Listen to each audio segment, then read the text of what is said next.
Doesn't matter what you know, it matters what they know.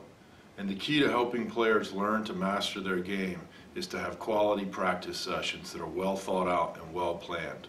In this video, I'm going to discuss 5 common reasons that practices are not well designed and what coaches can do about them to improve their practices.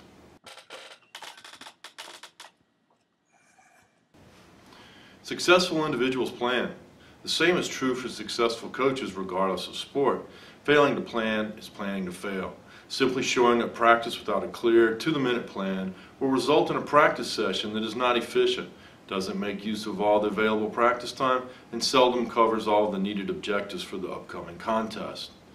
Planning for a successful practice includes a set of objectives and goals to be obtained, allowing the quality of the practice session to be evaluated once the practice is concluded.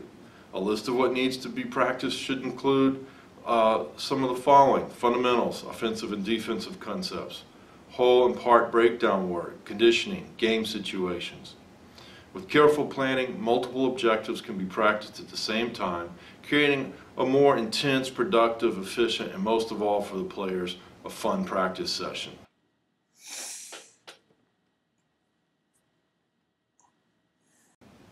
We all have to learn to crawl before we can learn to walk and eventually to run. Coaches tend to forget this. How much time is spent working on basic fundamentals and things such as mundane as footwork?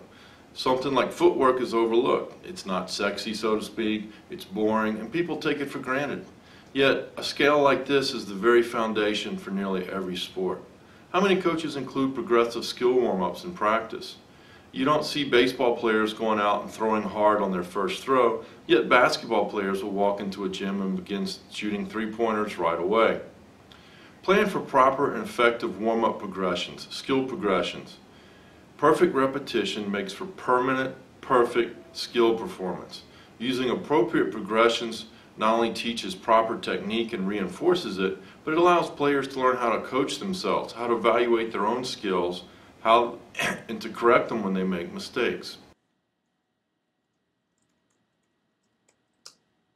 In the world of Olympic sports, there's a saying: more gold medals have been lost by practicing too much than anything else. A happy balance has to be found between too much practice and too little practice. Rest is as important as practice, particularly for emotional, high-energy sports that play a large number of games, such as basketball, volleyball, and ice hockey. Adequate rest, days off, shorter practices, not easier practices, hard practices that are shorter, are essential to prevent burnout over the course of a long season. Days off can be as important as practice, particularly late in the season. Players want to understand the big picture of what they are expected to do during a game. Without a grasp of the big picture, much of what players are expected to work on in practice has little or no apparent value to them, and this lowers their motivation to practice hard when working on the parts of the whole. Understanding the big picture and how each piece of the puzzle fits helps the players to understand the value of each component they are working on during practice. Take the time to explain the big picture and how the parts fit.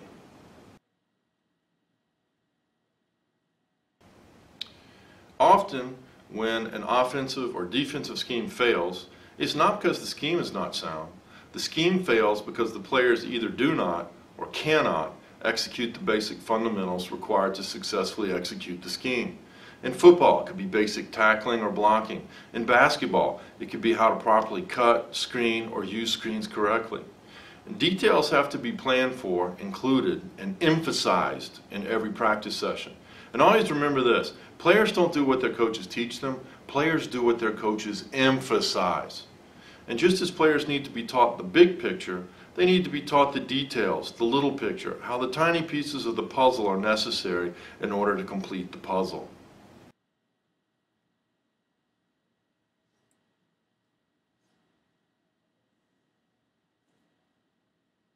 I'm Coach Kevin Sewells, and I'd like to thank you for watching this short little video.